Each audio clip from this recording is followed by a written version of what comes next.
Tube Tamil cinema news. Mamata Banerjee எனும் சகோதரியை கண்டெடுத்தேன். கமல் பேச்சு. முதலமைச்சரை எதிர்பார்த்த எனக்கு ஒரு சகோதரி கிடைத்திருக்கிறார் என கொல்கத்தா பட விழாவில் பங்கேற்ற நடிகர் கமல்ஹாசன் மேற்கு வங்க முதல்வர் மம்தா பானர்ஜியை பார்த்து இப்படி கூறினார். மேற்கு வங்க மாநிலத்தில் 19வது சர்வதேச கொல்கத்தா திரைப்பட விழா நேற்று துவங்கியது.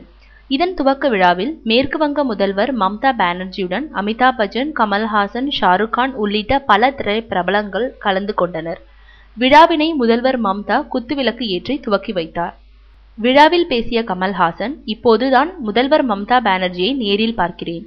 ஒரு முதலமைச்சரை எதிர்பார்த்தது தான் இந்த விழாவுக்கு வந்தேன். ஆனால் ஒரு சகோதரியை கண்டெடுத்துள்ளேன். நீங்கள் எல்லோரும் இவரை தீதி என அழைப்பதற்கான காரணத்தை இப்போதுதான் புரிந்து கொண்டுள்ளேன். ஒரு முதலமைச்சர் என்று பாராமல் ஒரு விசேஷ வீட்டிற்கு வந்த விருந்தினர்களை கவனிப்பது போல் கவனித்து வருகிறார். ஒரு பம்பரம் போல் மேடையில் சுழன்று கொண்டிருக்கும் அவரை பார்க்கும்போது எனக்கு ஆச்சரியத்தை ஏற்படுத்துகிறது என்றார்.